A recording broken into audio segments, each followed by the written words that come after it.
তোর বাবাকে লোক দিয়ে মার খাওয়াবো। বাবা মেয়ের একে অপরের প্রতি যে কি টান সে হয়তো বলে বোঝানো যাবে না, তবে আজকে ভিডিওটা দেখলে বুঝতেই পারবে। চলো তাহলে দিনটা শুরু করে ফেলি। আইসক্রিম খাবে? আচ্ছা ঠিক আছে, পাপাকে ফোন করে বলে দিচ্ছি আনার জন্য। হ্যাঁ দুদু টুইঙ্কেল স্বপ্ন দেখেছে। সারাদিনে মনে হয় 1000বার আইসক্রিম চাই আমার কাছে, রাতে ঘুমিয়েও চায় আর ঘুম থেকে উঠেও চাইতে শুরু করেছে। যদিও আমি পাত্তা দিই না, জানে বলে লাভ নেই, তাই নিজেই দুধু নিয়ে শুয়ে পড়েছে। ওকে দুধু খাইয়ে আমরা চলে এসেছি এখানে মাছ কেনার জন্য। আর যেখানে মাছ কিনতে আসি এখানে না এরকম জ্যান্ত মুরগি পাওয়া যায়, আর এই মুরগিটাই কিছু না হলেও 600 টাকা 800 টাকার নিচে দেবে না। দেশি মুরগি আমরা এখানে খাই না, তবে দেশি মুরগি দেখে তো টুইঙ্কেল বেজায় খুশি, আর টুইঙ্কেলের মাও। আমাদের বাড়ির কাছাকাছি যে দোকানটা পড়ে প্রতি রবিবার তো সেখান থেকেই মাছ কিনি, তবে আজকের আমরা যেখানে বাজার করতে আসি সেখানেই মাছ কিনতে এসেছি। এখানে যেহেতু প্রচুর বাঙালি আসে মাছ কেনার জন্য, তাই দেখো চিতল মাছ, তেলাপিয়া, বান মাছ, তারপরে লইটা মাছ, এইগুলো আমাদের বাড়ির সামনে আমরা পাই না। ওই সারা বছর ধরে হয় রুই মাছ নয় কাতলা মাছ, আর মাঝের মধ্যে হয়তো শোল বা ইলিশ পাওয়া যায়। আর শোল ইলিশ খাওয়ার থেকে খাসির মাংস খাওয়া অনেক ভালো, তাই সেভাবে আমরা মাছ পাই না। সেই জন্য এখানে একটু আসা, যদি অন্য রকমের মাছ পেয়ে থাকি। তাই এসে এই বান মাছ পেয়ে কি লোভ সামলানো যায়। 300 টাকা করে কিলো নিয়েছে, যদিও মনে হয় কমই নিয়েছে। আমরা সপ্তাহে একদিনই মাছ কিনে থাকি, কারণ তাছাড়া মাছ পাওয়া অতটা যায় না, আর এত দূরে কে আসবে প্রতিদিন। সে তো নিয়েছি, আর দেখছি এখানে শিং মাছ আছে। আগের বছর শীতকালেই শিং মাছটা পেয়েছিলাম। সারা বছর এরকম জ্যান্ত কোনো মাছই ওকে দিতে পারি না, তাই ভাবলাম একটু নিয়ে আসি ওর জন্য। ঘরে তো এসে গেছি, এবারে ওকে একটু ব্যস্ত রাখতে হবে, তা না হলে মাছ কেটে পরিষ্কার করে সেগুলো গুছিয়ে না রাখলে সারা সপ্তাহ অনেক অসুবিধা হয়ে যায়, টোটোনও থাকে না। তাই ও যাতে এইগুলো নিয়ে ব্যস্ত থাকে, তাই সব কিছু বার করে দিয়েছি, আর আমরা দুজন মিলে রান্নাঘরটা সামলে নেব। Yes blue, tell me no, yes good girl, finish, okay. চলো তো দেখি এবারে এর মধ্যে কি কি আছে। দাও এবারে এটা রেখে দিয়ে আসি। হ্যাঁ মামা এবারে এটা কর। টুইঙ্কেল তো এইগুলো নিয়ে খেলতে ভালোবাসে, কিন্তু টুইঙ্কেলের একটা বদ অভ্যাস আছে, যা হাতে পায় কোন দিকে যে ছুঁড়ে দেয় আমি খুঁজে পাই না। তো যেটুকু খুঁজে পাই সেটুকুই গুড়িয়েই রাখি, সেটুকু দিয়েই খেলতে দিচ্ছি। ব্লু, ভেরি গুড, ইয়ে, গুড গার্ল।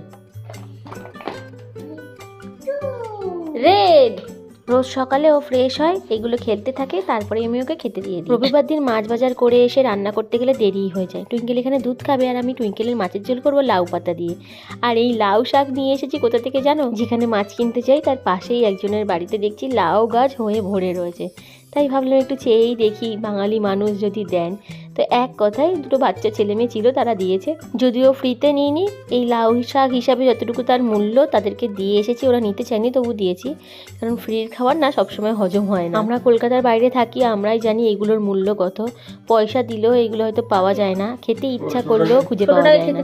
যাই হোক, টুইঙ্কেলকে আমি কিন্তু ছোটো থেকে প্রচুর ঘাস পাতা খাওয়াই, আর তাই ওর কিন্তু কোনোদিন কোনো পটির প্রবলেম হয় না। আজকে টুইঙ্কেলের লাউ শাক দিয়ে মাছের ঝোল রান্না করছি, আর আমাদের জন্য করব চিকেন আর বিট গাজর ভাজা। আগের সপ্তাহে যেহেতু মাছ খেয়েছি, তাই এই সপ্তাহে আর মাছ করলাম না, চিকেন করে নিলাম।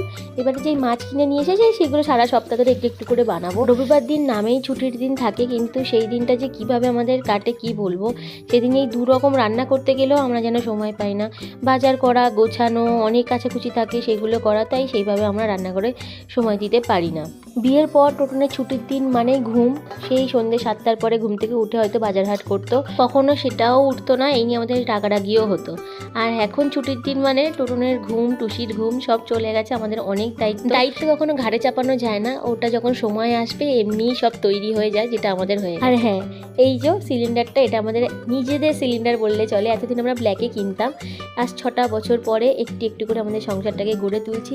বললাম না সব কিছু সময়ের অপেক্ষা, তবে একটু একটু করে নিজেদের সংসারটাকে যে গুছিয়ে তুলছি, এটাই আমাদের কাছে অনেক বড় প্রাপ্তি। পাপাকে ঘর থেকে বার করে দেবো। হ্যাঁ, পাপাকে একদম ধরে ঘর থেকে বার করে দেবো একদম।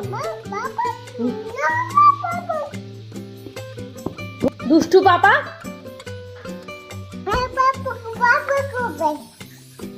তোর পাপা পচা, তো পাপা পচা, পাপা পচা, পাপা এটা নুন না পাপা। হ্যাঁ বাজে পাপা, পচা পাপা, টুইঙ্কেলের পাপা পচা, টুইঙ্কেলের পাপা দুষ্টু দুষ্টু দুষ্টু, পাপাকে ধরে মারবো। হ্যাঁ বাজে পাপা,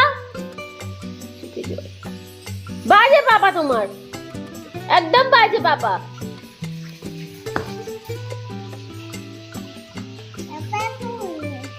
বাজে পাপা, মারবো এক্ষুনি, গিয়ে ধরে বেঁধে রেখে দেবে একদম। হ্যাঁ হ্যাঁ একদম বেঁধে দেবো একদম।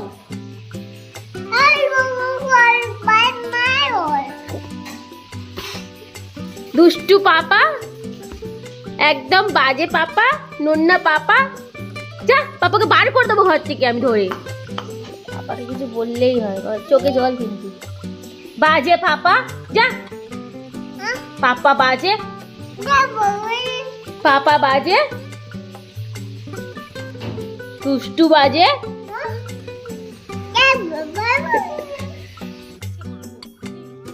ওর পাপাকে কিছু বললেই স্টপ স্টপ চিৎকার করবে, কাঁদবে, কিছু বলা যাবে না। দেখেছো, বাপ ভক্ত Hanuman.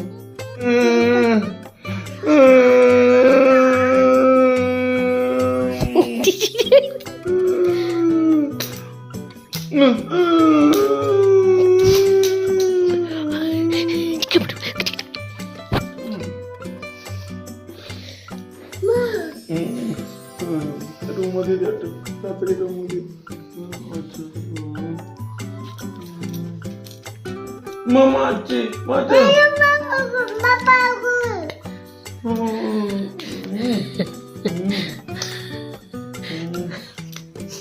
Oh, mati mati mama mati.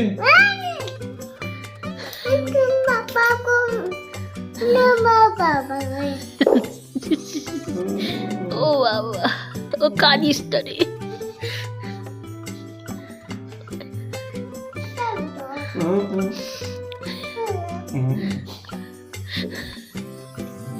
এত ভালোবাসা রাখবি কোথায়? মারবো তোর বাবাকে।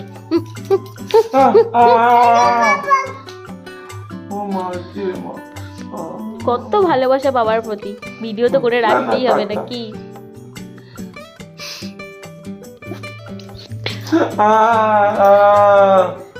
মাকে মারতে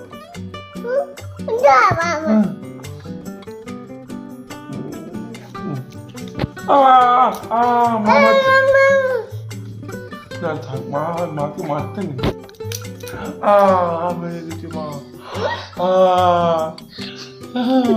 আবার মারবো, আবার মারবো। নো না না, মারতে নেই।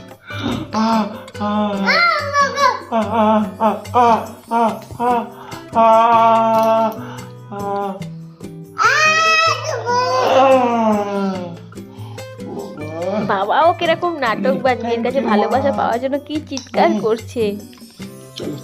তোর বাবাকে লোক দিয়ে মার খাওয়াবো। গুড নাইট করে তো তোমাকে বলে গুড নাইট। তোর বাবাকে লোক দিয়ে মার খাওয়াবো।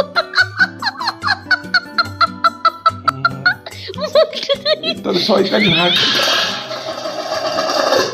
এই দেখ, গুন্ডা দিয়ে মার খাওয়াবো তোর বাবাকে। মা মারবে বলছে, শুনেছিস?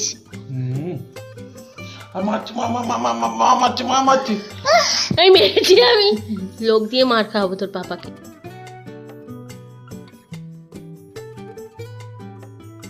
চোখ দেখো না, বাবার প্রতি কি যে ভালোবাসা, সে সারাদিন তোমরা আমার বাড়িতে থাকলে দেখতেই পাবে।